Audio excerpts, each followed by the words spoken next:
Böö ja hyvää huomenta. Täällä on bussin keula käännetty kohti Norjaa ja nyt ollaan menossa tällaiselle pyöräilylomalle sinne Norjan suuntaan. En tiedä, onko siellä kovin hyviä maastopyöräilyreittejä, mutta pitää se nähdä. Suomen puolella varmaan myöskin vähän pyöräillään ja tässä on tällainen reilu viikko nyt edessä. Nyt on perjantai-aamu 6.45 ja ensi viikon lauantaina pitäisi olla sitten takaisin täällä lähtöpisteessä Heinolassa. Et sellainen reipas viikko tässä tuli, 8 päivää.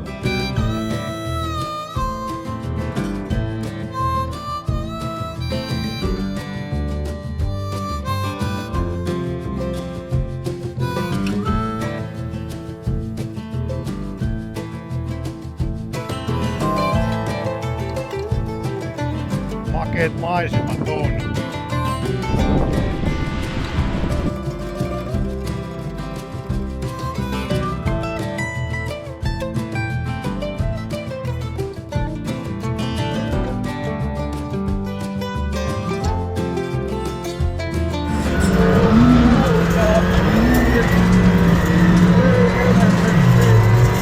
Tuntuuko vakuutusasioiden hoitaminen vaikealta ja kivulialta työmaalta? Laita tarjouspyyntö osoitteessa www.pohjantahti.fi/Keski-Suomi. Parhaamme tehdään ja ollaan varmoja, että pystytään yllättämään positiivisesti. Parempaa sähköä? Kyllä. Se, jossa on Nesteen laatu. Neste MY. Uusiutuva lataus. No niin, ja matka alkaa kyllä niin kuin ihan loistavasti. Mä heti toisesta risteyksestä ajoin väärin. Eli nyt mä lähdinkin menee Mikkeliin, kun mun olisi pitänyt kääntyä Jyväskylään.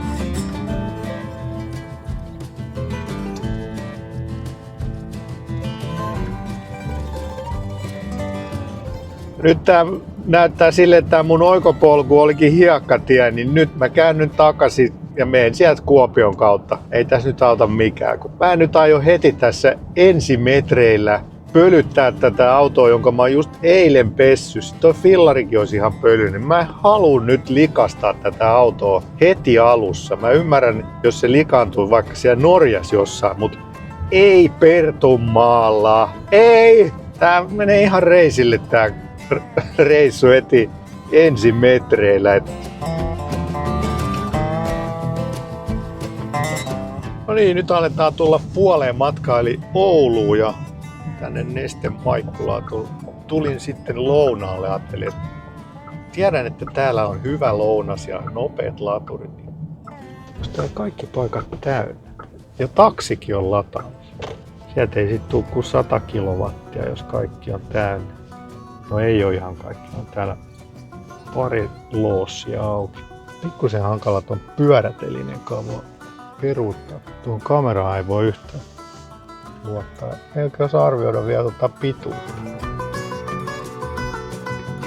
Ja matka jatkuu tuolla Rovaniemeltä pohjoiseen ja ensimmäiset porotkin on jo nähty tuossa. Vähän heti Rovaniemen jälkeen oli pari poroa tien sivussa jo. Vähän ennen Rovaniemeä oli pari hirveä meni tien yli. Et kyllä täällä heti on alkanut tää villi luonto tulla vastaan täällä tielläkin. Ilmakin on jo viilentynyt, täällä on jo vähän pudonnut lämpötilat, että tuossa Rovaniemellä oli vaan 20, että oli ihan mukava viileitä jo. Nyt se taas vähän nousee, täällä on enempi auringonpaistetta, mitä lähemmäs mennään nyt Sodankylään. Ihan mukavasti on matka mennyt, ei tässä ihmeemmin ole tarvinnut mitään kikkailla eikä ollut mitään ongelmia. Et Kuopiossa kävin lataamassa siellä Neste MY uusiutuvan latauksella ja sitten seuraavan kerran taas Nesteellä Oulussa ja siellä kävin sitten lounaalla ja sitten tuossa Rovaniemellä otin pikkusen siitä ST1, että pääsen tonne Sodankylään. Se oli kyllä ehkä, olisi pitänyt ottaa varmaan siinä ihan täyteen. No niin, ja siellä on nyt taas porotiellä. Ne tulee vastaan vielä. Ei ne tajuu liikennesääntöjä. Siellä oli vasakin ihan pieni. Joo, ei ole tällaista ongelmaa kyllä talvella, että noita poroja olisi tiellä. Että tää on kyllä vähän uusi ongelma tähän Lapin matkailuun meikäläiselle. Se ei ole tullut paljon kesällä käytyä täällä. Täytyy olla vähän enemmän tarkkana vielä noiden porojen suhteen. Niin jos mä olisin ladannut nyt ihan täyteen tai varmaan johonkin 890, niin mä olisin päässyt sitten tonne Saariselälle ilman Sodankylän välipysähdystä, mutta Täytyy nyt siinä syödä kumminkin varmaan siinä Sodankylässä vähän. Siinä tulee se samalla se pysähdys sit hoidettu. Ei siinä nyt tarvitse paljon ladata, että varmaan joku 10 minuuttia riittää. Periaatteessa niinku 3,5 tunnin latausta riittää nyt Heinolasta Inariin. Tosin nyt mä joudun sitten siellä Sodankylässä kuin Saariselällä ottaa sitten taas akun aika täyteen, että mulla on sitten huomiseksi latausta, koska mä en tiedä onko siinä Inarista pohjoiseen. Mä en ole vielä tutkinut sinne asti, että miten siellä sitten yläpuolella on niitä latureita, vai onko sitten siellä Kirkkoniemessä seuraava pikalaturi. Niin täytyy siinä ottaa vähän sitten reippaammin sitä latausta. Mut selvästi alkaa jo vähän niinku puuduttaa tää ajaminen. Tuossa lounaan jälkeen, niin Oulun jälkeen oli kyllä vähän vaikeuksia pysyä hereillä. Et vähän jo mietin, että otanko siinä pienen unitauon, mutta pinnistelin sitten kuitenkin.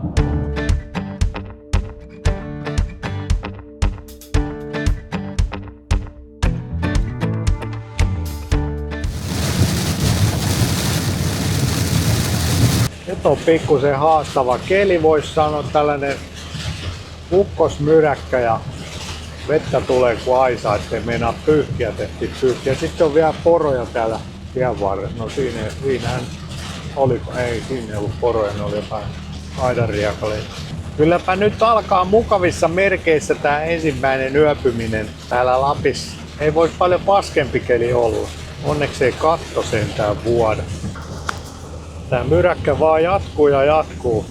Jengi ajaa täällä varmaan 60, kun ei. Tää on niin paljon vettä tiellä, että bussikin meinaa nousta ihan vesiliirtoon, vaikka on mutarenkaat ja aika paljon painoa, niin saati sitten nämä pikkukipot täällä, polttikset, jotka on niin kevyitä.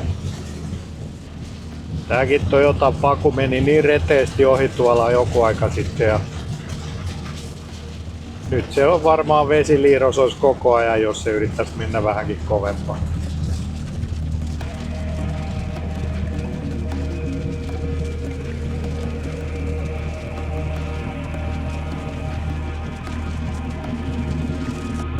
Siellä Ionitit odottelee jo kuukkelin pihassa.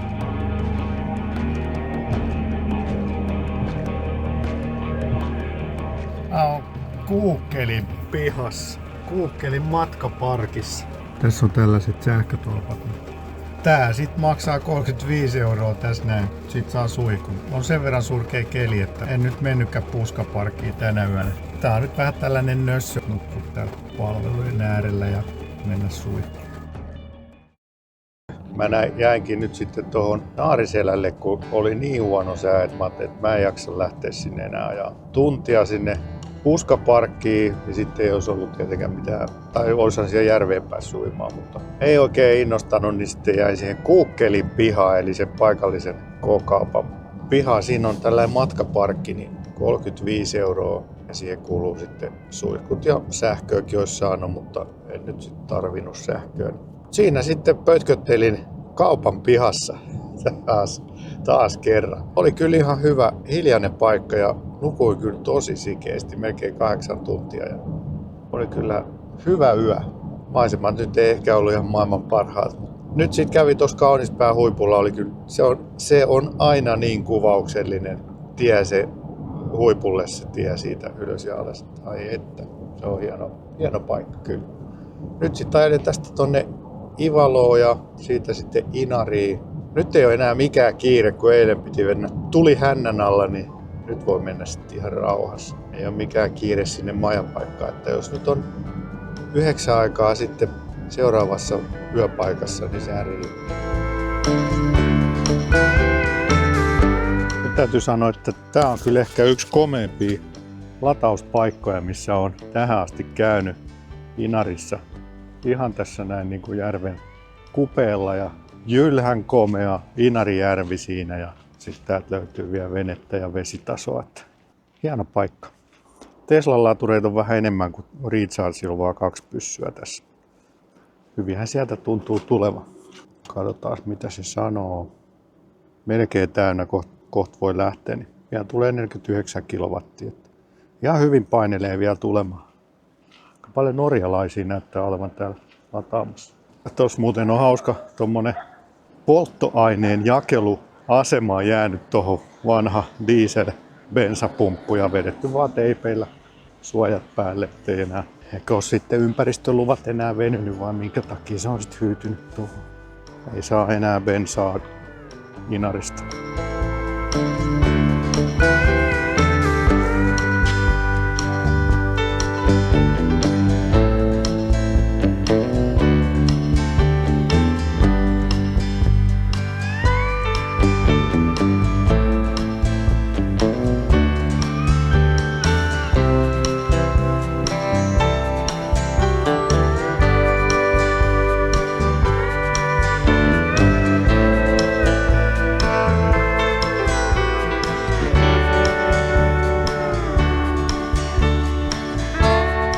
Tässä on lounastunti tässä vähän ennen Sevettijärveä. Tämä oli joku saunalampi, kunhan tämän nimi oli. Nätti paikka, mutta hyttysiä alkaa olla aika paljon ja vielä ei ollutkaan tähän mennessä yhtään. Nyt ne sitten oli vissiin täällä kytiksellä. Ja vähän vettäkin satelee. Niin ei ehkä ihan semmonen paras lomasää, mutta loma kumminkin, niin mitäs silloin väliä? On kyllä kirkasta vettä tuossa järvessä tai lammessa. Google Mapsin mukaan tuo on myös tosi matala tuo lampi näyttäisi, koska pohja näkyy koko alueelta. Mä oon siis tuo Pallukan kohdassa nyt. Joo, et voisi olla vähän nätimpikin keli, mutta en mä valita. Kyllä tää viileä keli on ihan kiva vaihteen vuoksi. Nyt on hirvekärpäsiäkin sitten näköjään. Tulit heti tuossa 5 minuutissa, minkä olin tuossa ulkona. No toi mikro on kyllä ehdoton retkiruokailus. Meikäläiselle sopii tosi hyvin. Nopea pikku eineksen lämmitys ja sitten taas matka jatkuu.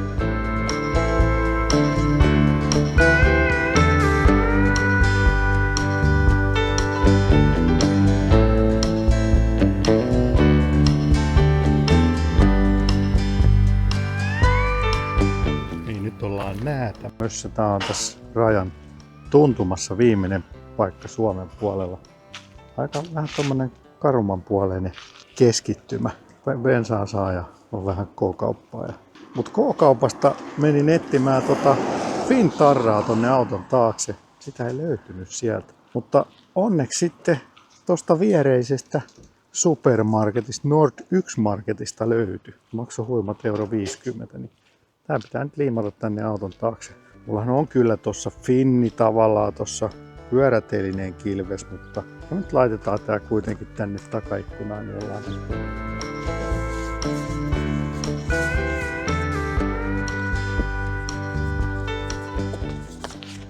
No niin, nyt pitäisi olla Norjan poliisikin tyytyväinen. No niin, nyt alkaa olla jännittävät hetket, kun menemme toiseen maahan, missä se raja menee. Vielä on muutama, koska kilometrin verran, niin sitten ollaan Norjan puolella. Siellä on kai ihan raja-asemakin, että siellä olisi voinut käydä kysymässä sitä Fintarraa myöskin. Kyllä paljon muuttuu tää maasto tässä Saariselän ja Inarin ja Näätämön välilläkin, että välillä on sellaista kivipeltoa ja kivikkoisia järviä ja nyt on taas tällaista tasaisempaa, vähän tunturimaista tää maisema ja sitten tietysti siellä Inarijärven ympärillä, niin siellä oli hienoa iso järveäkin. Valtakunnan raja, Norjaa. Noin, nyt ollaan Norjassa. Olet nyt aikavyöhykkeellä +1 tunti Euroopan aikaa. Okei, niin tietysti kellonaika päivittyy automaattisesti. Kello onkin nyt vasta 1:30, vaikka Suomessa se oli 2:30. Joka moista aikamatkailua. Tien kunto meni kyllä heti huonommaksi, täytyy sanoa. Että ei nyt ihan huippuhyviä ollut tuossa Suomen puolellakaan, mutta ei näin huonoja ollut. Nyt tästä on 53 kilometriä sitten tonne Kirkkoniemeen. Sitten pitää miettiä, että missä siellä yöpyy, että onko Kirkkoniemen keskustassa vai meenkö sitten sinne rajan tuntumaan vai mikä meininki. Otas vielä aikaa miettiä.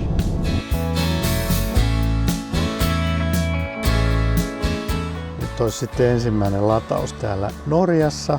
Sattumalta tulin tähän Circle K:n latausasemalle ja kirjauduin sisään, koska eihän tietenkään korttimaksut sehän on huollossa just nyt, niin sehän ei toimi. Sitten mä otin appin ja laitoin korttitiedot sinne, niin ei se vittu kyllä lähde lataamaan, saatanan paska. Hieno vehe taas. Kokeillaan vielä kerran. Onneksi mulla on vielä puolakkuu jäljellä ja tää ei ole kyllä ainut laturi. Itse asiassa mä en edes nähnyt tätä tuossa kartassa, tätä laturia. Ei tää nyt kyllä näytä toimiva. Voiko se olla, että se ei huoli suomalaista korttia? No ei se kyllä pitäisi olla silleen. Punaista valoa, kiitos, näkemiin.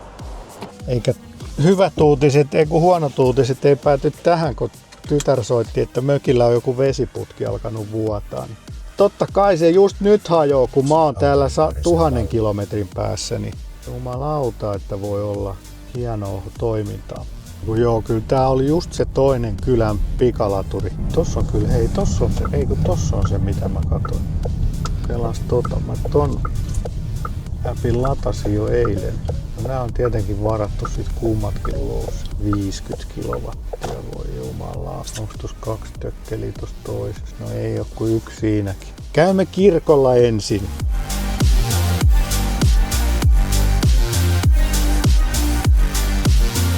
No niin, täällä on sitten laturit täynnä ja niin tyhmästi toi Kia tonne parkeerattu, että se vie siitä yhden paikan. Siellä olisi yksi pistooli kyllä vapaana, mutta joku on vähän parkkeerannut tyhmästi. Niin käyköhän tässä niin, että me joudut toteamaan, että Norja on paskamaa.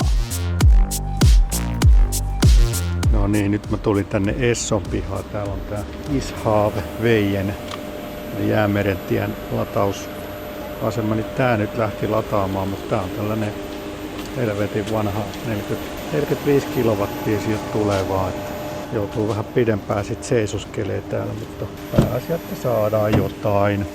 Ja mun mennä kattoo mitä tuolla Delissä olisi tarjolla, kun vähän alkaa huikoa ja ketuttaa, niin jos se hyvä ruoka, niin sais paremman mielen.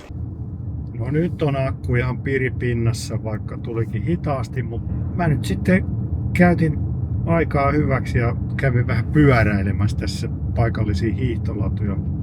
Sellaisen 10 lenkin tuossa polkasin, niin nyt on vähän parempi mieli, kun on maha täynnä ja akku täynnä ja on tullut liikuttua, niin ehkä ja veritulppia jalkaa tuntuu vähän sille toi oikein jalka vieläkin vähän kipeältä.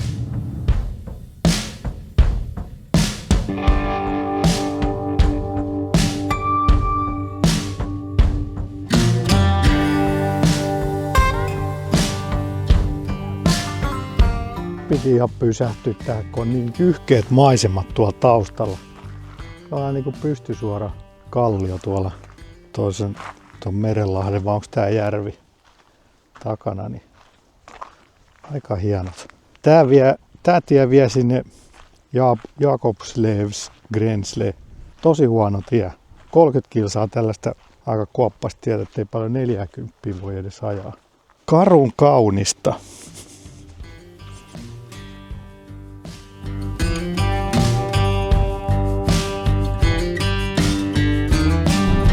On kyllä sellainen olo, että ollaan niin Jumalan selän takana kuin vaan voi olla. Tää meni ihan hiakka, tiedätkö tää? Molemmin puolilla on jyrkät vuoret ja sitten tässä menee joki ja se on ilmeisesti myös rajajoki. Venäjän ja Norjan välinen raja. Jylhät on kyllä vuoret täällä. Tie vaan huononee koko ajan. Vielä on 6 kilometriä matka. Saa nähdä loppuuko tää ollenkaan. Mä oon ainakin tunnin ajanut tätä 30 kilsan pätkää. Kyllä täällä vaan noita talojakin riittää, että kyllä joku täälläkin haluaa asua, mutta voisin kuvitella, että talvella on aika synkkää paikkaa asua. Tää tie on varmaan poikki aika monta kertaa. Että ihan ei viitti lähteä käymään kaupassa sitten ihan pikkuostosten takia. Niin, nyt olemme saapuneet kohteeseen.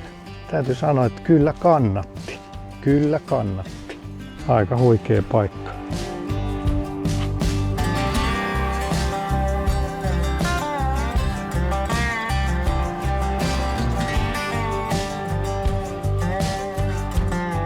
Vesikin on niinku suht kirkasta täällä.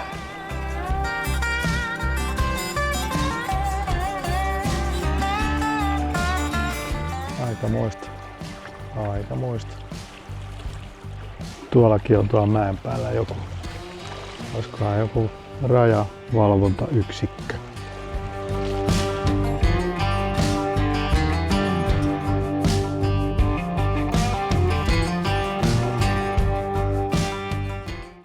No niin, nyt ollaan sitten yövytty täällä Jumalan selän takana ja oli kyllä hieno paikka, että oli tosi rauhallinen ja rauhoittava. Että kyllä jotenkin kun tulee tällaiseen kaukaiseen paikkaan, mihin on vähän vaikea päästä, niin kyllä sitten aina joku palkkiokin tulee mukana. Tuo oli kyllä hiljasta, ei muuta kuin se meren kohina siinä kuuluu, eikä nyt kovin pahasti sekään. Ja naapuritkin oli tosi hiljaisia, ettei ei mellakoinut yöllä. Oli kyllä rauhallista porukkaa. Hieno ilma kyllä. Täällä varmaan sitten kun ei ole niin hieno ilma, niin sitten tuuleekin aika kovasti, kun on noita pieniä piharakennuksia. Monella on edetty sellaisilla liinoilla kiinni maahan, että pysyy paikoillaan sitten. Tuossa varmaan tuolta meret tuulee sitten aika rivakasti. Se vähän tuollainen yksinäinen kirkko, mutta on aika komeelle paikalle. Ettei täällä keskellä ei mitään, niin on kuitenkin kirkko ja hauta. Karu meininki. Karun kaunista. Joo, tuossa toisella puolella jonkkaa on sitten Venäjä. Mut nyt me ajellaan sitten tästä hissun kissun taas tätä pikkutietä tonne Kirkeneesiin ja täytyy katsoa, pitäisikö vähän ladata. Nyt on 86%, eli ei tässä mennyt kuin 14% tähän tulomatkaa, reilu 50 kilometriä. Tämä voisi vähän pyöräillä siellä Kirkkoniemessäkin sit samalla, jos saisi sieltä keskustasta laturipaikan.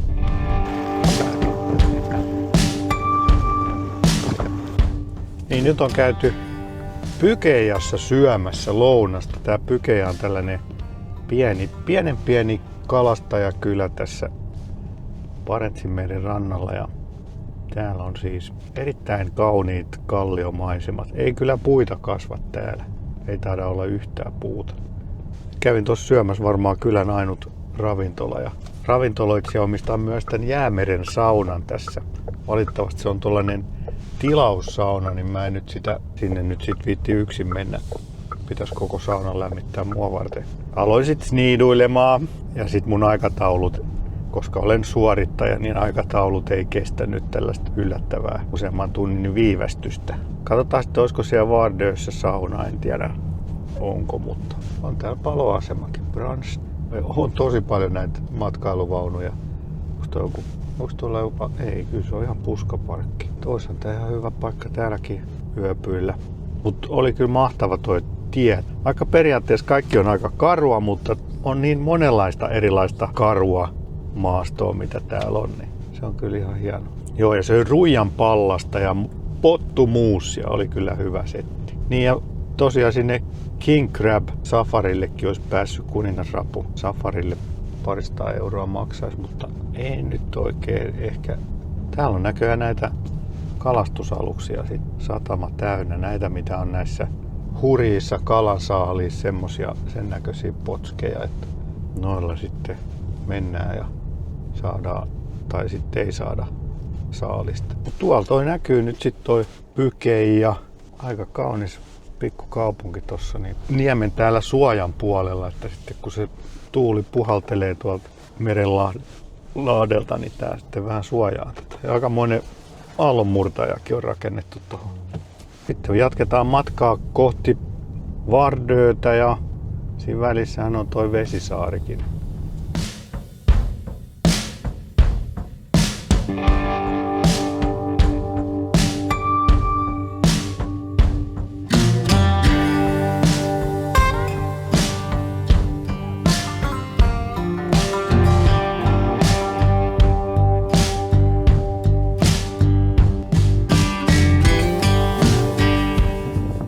Makeet maisemat on.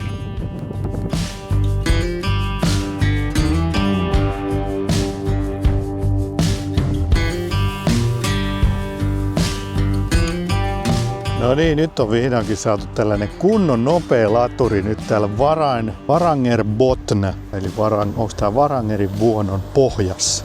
Tää pitäisi 195 tulla maksimiteot ja kyllähän sieltä nyt 96 tulee.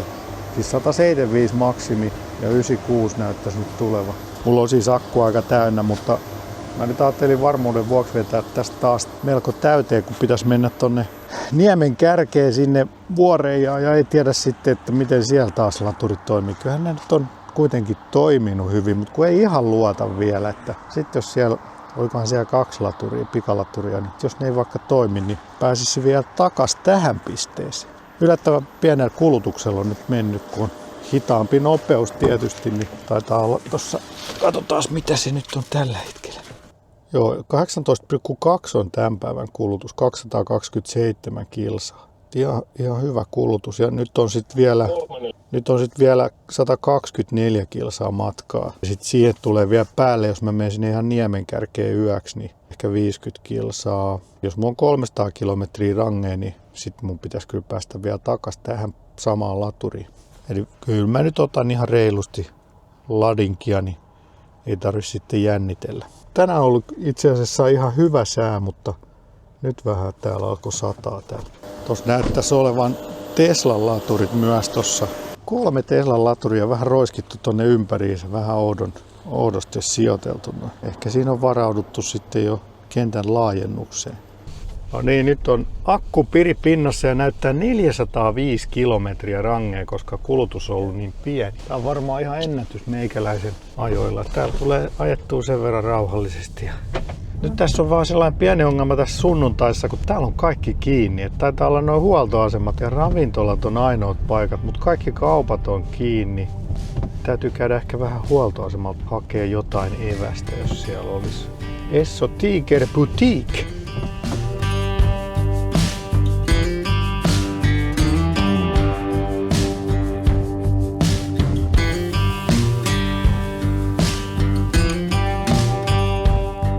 Ollaan Vardössä ja jätin taas auton latautua ja näin pyöräilemään, kun täällä on niin hyvä käydä kattelee nähtävyydet. Tää on sitten vähän enemmän tällainen kalastuskylä. Veneitä on ihan eri mallia tuolla satamassa ja lokkeja. Lokkeja on ihan sika.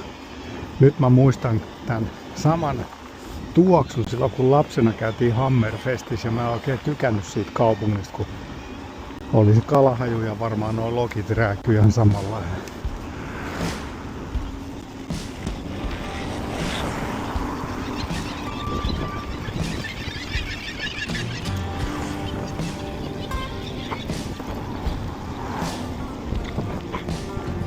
Tää on aika raikas ilma, ei tuu hiki. Eikö se ole se sama botski, joka oli siellä Kirknäsissä aamulla? Näyttää ainakin ihan samalta.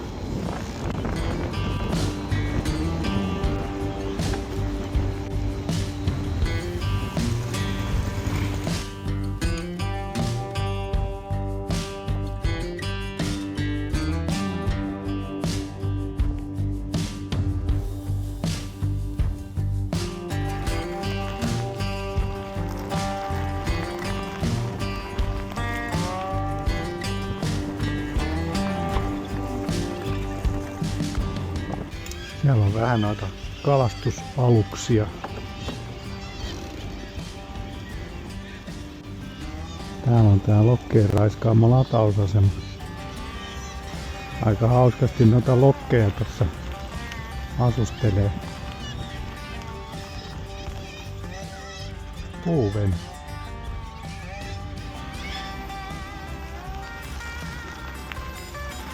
Kasi-ysi. Kohta se on täynnä, niin käy panna pilit pussiin.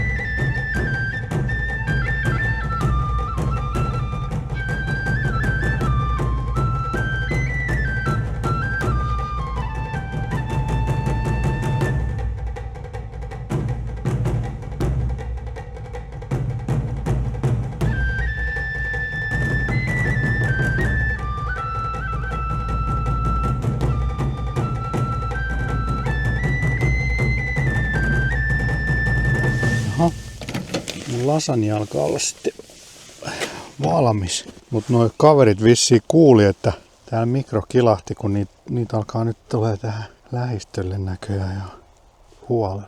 Niin se on iltapala-aika sitten täällä Hamningsbergissä. Porot tulee koko ajan lähemmäs vaan. Ei niitä kavereita paljon jännittele.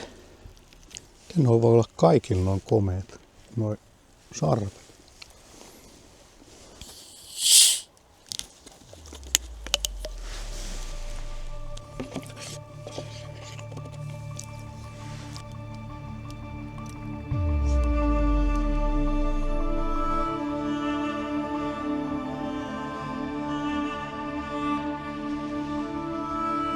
Aika moni kyseli tuossa live-lähetyksessä, että miten mä hoidan tämän peseytymisen täällä reissussa. Ja yleensä siis tapahtuu, jos käy jossain leirintäalueella, niin sitten siellä suihkussa tai jossain matkaparkin suihkussa. Mutta nyt mä oon täällä puskaparkissa, niin nyt mä näytän miten mä aion tehdä. Mä en oo siis kokeillut tätä vielä. Eli mulla on tästä tää vesisäiliö, toi Dometikin ja sitten tämmönen ihan 20 USB-suihku. USB-ladattava akkusuihku. Niin tällä mä meinasin peseytyä. Lämmintä vettä.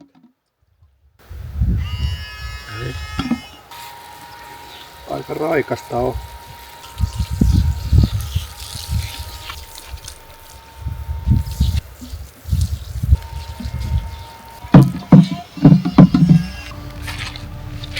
Meni puoli tankkiin suunnilleen vettä. 5 litraa, ehkä 4-5 litraa. Kyllä sit 2 ihmistä sitten pystyisi kylpemään. On nyt vähän tommonen pintapuolinen ehkä, mutta parempi kuin ei mitään. Raikasta ainakin.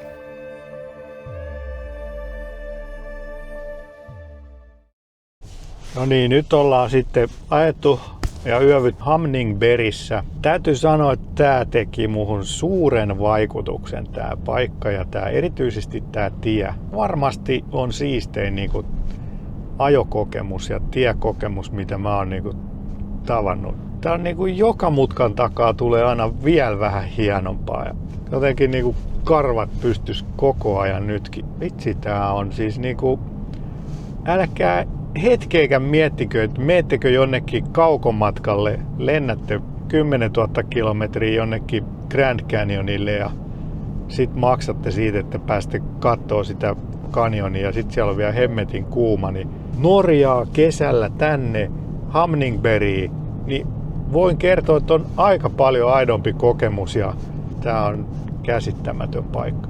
Tää ei ole niinku tästä maailmasta. Tää on eri planeetalta tää. Kuitenkin tää on suht lähellä Suomeen. Sä voit niinku omalla autolla ajella tänne. Ajelet pari päivää ja sit pääset näkee tällaisia maisemia. Niin voi vitsi. En voi liikaa kehua tätä paikkaa. Ja tässä on sellaista aitoutta. Täällä ei ole kaupatkaan auki. Täällä ei ole kauppoja. Ja vaikka ne muutamat onkin, niin ne ei ole auki. Tää on jotenkin niin aitoa ja rehellistä tää luonto täällä. Ei mitään sellaista teeskentelyä tai kaupallista. Voi sanoa, että tänne kannattaa tulla ennen kuin kuolee. Yksi paikka, missä kannattaa käydä ennen kuolemaa. Hamningsberg.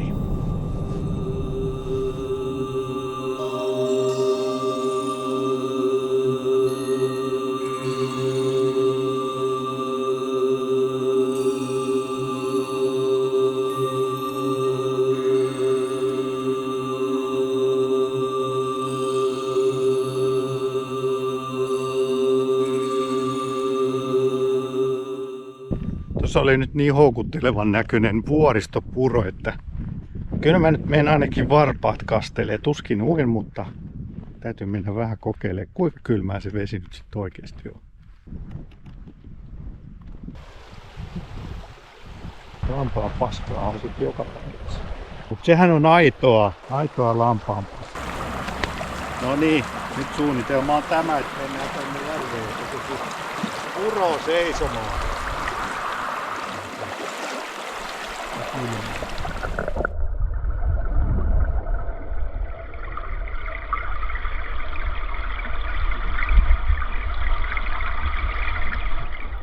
Niin jokohan tää riittäisi.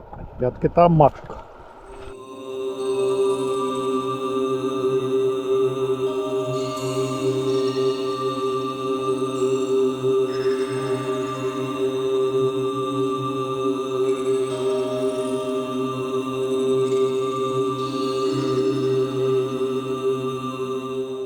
Hyvä on sitten. Mennään uimaan. Nyt tuli kyllä niin ohittamaton tarjous hiekkaralta, että ei pystynyt jättää väliin. Mä tiedän, että se harmittaisi mua, jos mä en menisi uimaan. Vähän kyllä jännittää mennä, kun on ihan yksin täällä keskellä ei mitään. Et voiko tuolla olla jotain sellaisia virtauksia? Vie mut tonne syvälle. Mä en mene syvälle, mä vaan menen sen verran, että mä pystyn kastelemaan. No niin. Olikohan tän mitään järkeä? Varmaan ihan saakeli kylmä. No tää näyttää ainakin suht puhta. Mutta aika kivistä on tuo pohja kyllä. Kylmää on. Ootte sitten nyt tyytyväisiä? Nyt mä tässä uin käsipohjaa ja se saa sit riittää.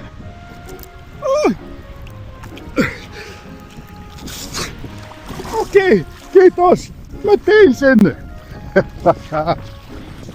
Ja Baywatchilla sisään.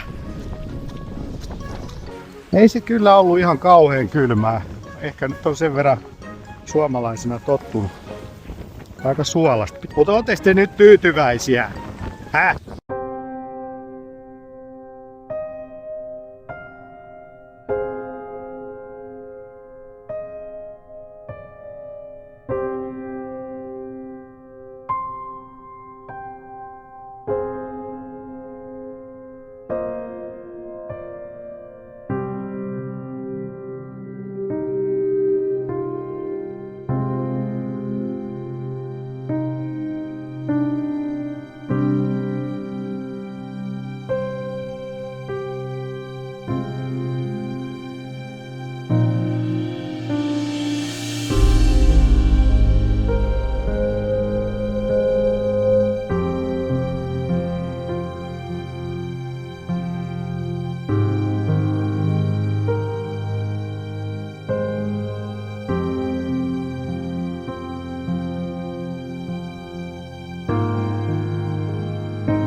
Nyt täytyy sanoa, että hyvä päivä muuttuu vähän huonoksi nimittäin. Mullahan on tuossa autossa aika usein semmonen imukupi, sellainen GoPro kiinni sen kepin päässä. Mun rakas keppikamera, niin nyt se putos. Ja mä en tiedä mihin se putos. Se putos johonkin tämän paikan ja ton Eckerön välille. Ja mä kävin jo tän niinku kerran nyt ajamassa tän väliin ja kattelin ojanpiantareet, mutta en löytänyt. Ei kyllä näkynyt ketään tielläkään, että se on tärkeää, ettei se olisi aiheuttanut kellekään mitään onnettomuutta tai vaurioa autoa, että joku on saanut sen päälle, mutta mä veikkaan, että se on pudonnut kyllä ojaa, koska kun se oli tässä apukuskin puolella, niin siitä kun se irtoaa, niin se luultavasti putoaa tänne ojaan. Koitin katsoa tämän ojanpiantareen, mutta koko matkalta tarkasti, mutta en kyllä löytänyt. Pitäisikö ajaa vielä kerran? Oi harmin paikka. Se on ollut mun rakas, erittäin rakas kamera. Nyt mä en tiedä. Tai siis se kepakko. Mun täytyy sitten rakentaa uusi kepakko, jos se sitten löytyy. Vai ajansinko vielä kerran tänne? Ehkä mä ajan vielä kerran. Sitten on tehnyt ainakin kaikkeni.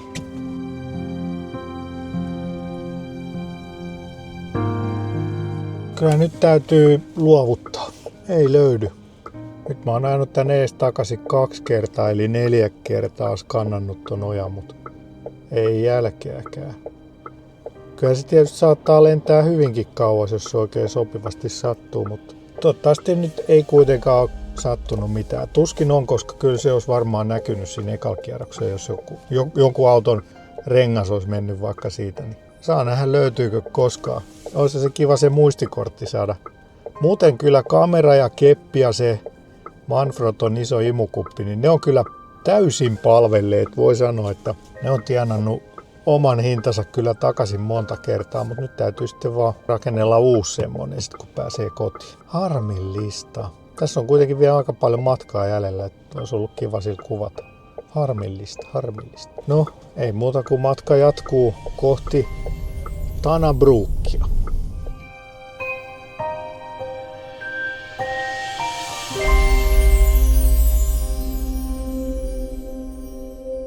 Matkakertomuksen toisessa ja viimeisessä osassa pyöräillään sitten Suomen puolella, Saariselällä, Hossassa, Suonejoella, päästään Esa-Pekka Lapin ralliauton kyytiin ja miten käy keppikameralle, jolle tulikin uskomaton seikkailu. Sekin selviää sitten seuraavassa osassa. Käy tilaamassa kanava ja palataan seuraavalla sähköautovideolla. Pöi pöi!